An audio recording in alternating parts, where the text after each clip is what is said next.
Today, mag-unbox tayo ng isa sa mga action figures ko. Walang iba, kundi ang Amazing Yamaguchi Revoltech Iron Man. Itong pag-unbox ko ay para makatulong sa mga nagbabalak na mag-collect nitong mga Amazing Yamaguchi Revoltech. So, ano pang hinihintay natin? Tara, i-unbox na natin. Meanwhile, okay guys, bago natin buksan yung box, suriin muna natin yung box kung ano nga ba yung mga design nito. At para sa akin, yung box niya para siyang comics yung pagkakadesign sa kanya.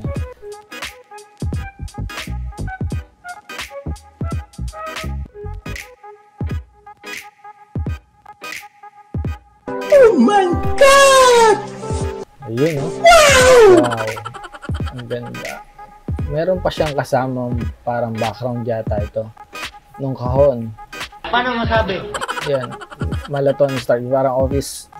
Yung parang laboratory ni Tony Stark. Okay. Yan.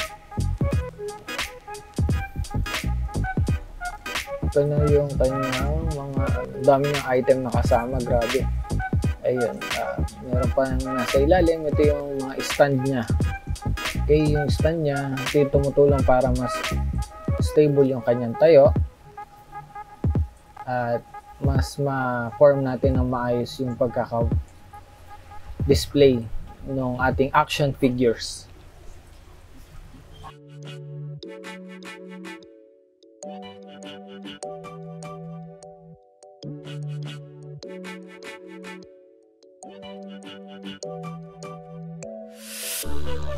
Meron din siya mga kasamang parang mga extra joint para in case na mabalian ka ay meron ka pang pamalit.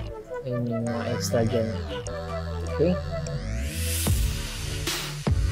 Tapos meron din siya kasamang manual kasi hindi ko siya maintindihan. Chinese yata yung nakasulat.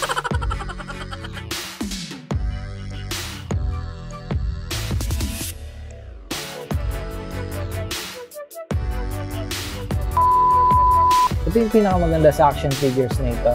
Ang dami niya kasama accessories. Kasi kapag ka maraming kasama accessories, marami kang option para i-style siya.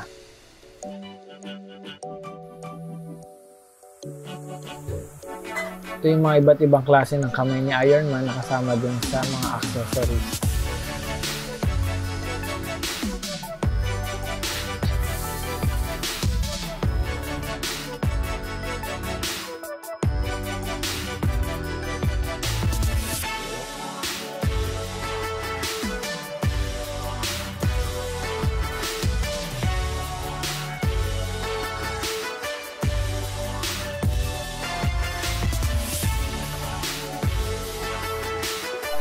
Ito yung laser beam ni Iron Man na kasama sa accessories.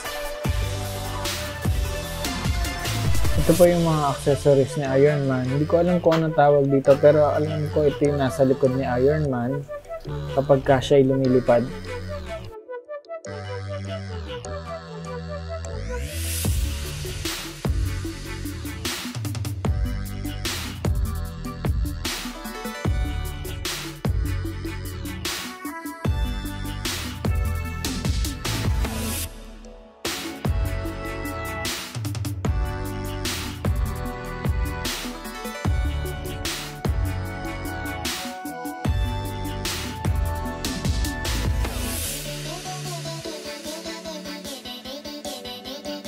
Ito naman yung rocket ni Iron Man. Meron siyang 6 pieces na rocket na kasama. Kaso, to be honest, marupok yung ano niya.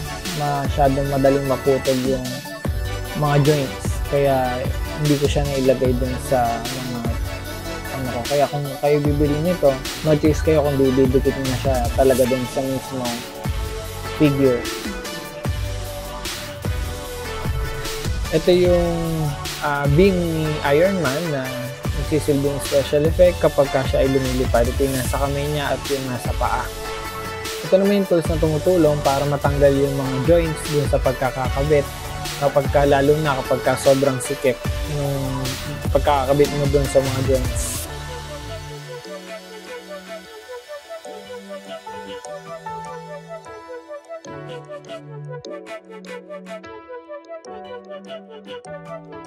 Medyo kay Iron Man, medyo na-disappoint lang ako kasi yung kulay niya, yung ibang part na katawan niya is faded na yung kulay, metallic red po niya.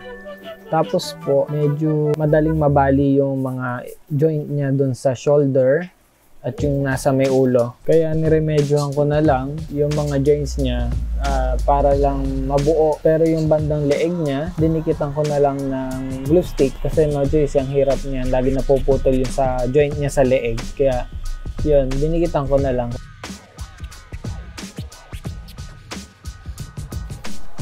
Ito pa yung isang nakaka-disappoint dito kay Iron Man kasi yung bandang tiyan niya, yung paint niya is natuklap daw or dumikit dun sa sa likod ng chest. Siguro dahil sa sobrang katagalan ng deliver kasi nanggaling pa to sa China.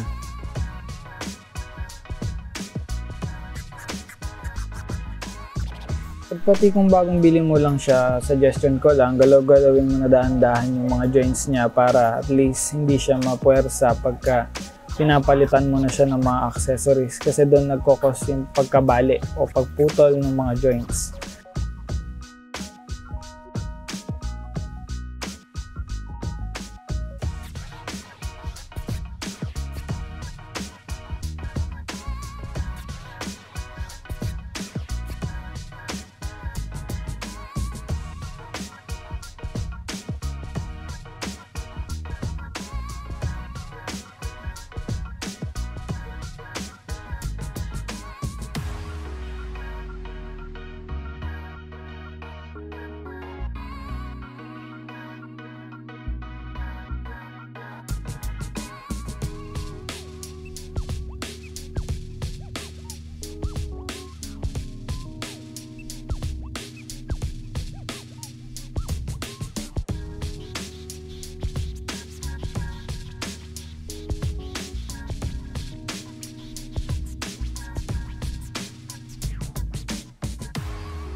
What we do here is go back.